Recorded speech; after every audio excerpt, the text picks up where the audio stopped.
Gumawa ng Crime Board 2.0 si Bingo at naisip naman ni Snoop na may relasyon itong si Edward at si Jaime, kaya nga kailangan nilang sundan si Jaime bukas.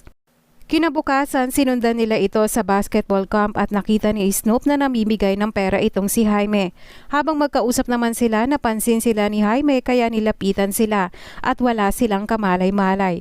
Nang makalapit na itong si Jaime, pagtatanong kay Bingo kung siya ba ang hinahanap nila.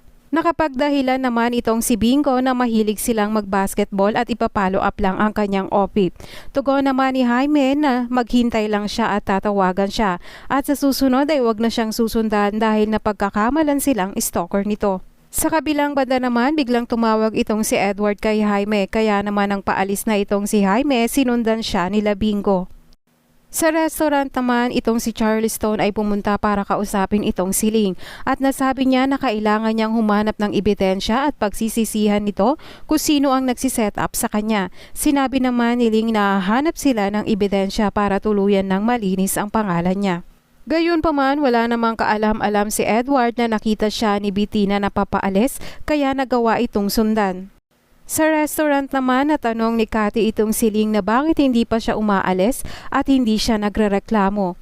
Tugon naman ni Ling na tinuruan siya ng kanyang ina na dapat ay kayanin ang lahat. Kaya nga unti-unting na-impress itong si Cathy kay Ling. Samantala, natanong naman ni Gina si Carlo kung ano ang hindi sinasabi nito. Tugon naman ni Carlo na napatunayan na nila na inside job ang paghahak. Gayunpaman, nang dumating na itong si Edward, agad namang tinext ni Snoop itong si Bingo dahil nagloloko ang audio ng cellphone ni Bingo kaya hindi niya naririnig ang sinasabi ni Snoop. Agad ding sinabi ni Snoop na dumating na itong si Bettina, kaya sinabi naman ni Bingo kay Snoop na i-distract niya itong si Bettina. Kaya naman sinundan ni Edward itong si Bettina at dinidistract niya at nagpapanggap siya na may pusa. Nang makausap naman ni Edward itong si Jaime, hindi nila alam na binibidyo sila ni Bingo. Sa pag-uusap nga ng dalawa, nasabi ni Jaime na kulang pa ang binibigay ni Edward, gayong nagawa niya ng maayos at malinis at si Charleston ang pinagbibintangan. Dagdag pa ni Jaime na kung makipag-deal itong si Edward ay parang tauhan lang siya gayong kaya niyang palabasin na siya naman ang may gawa nito.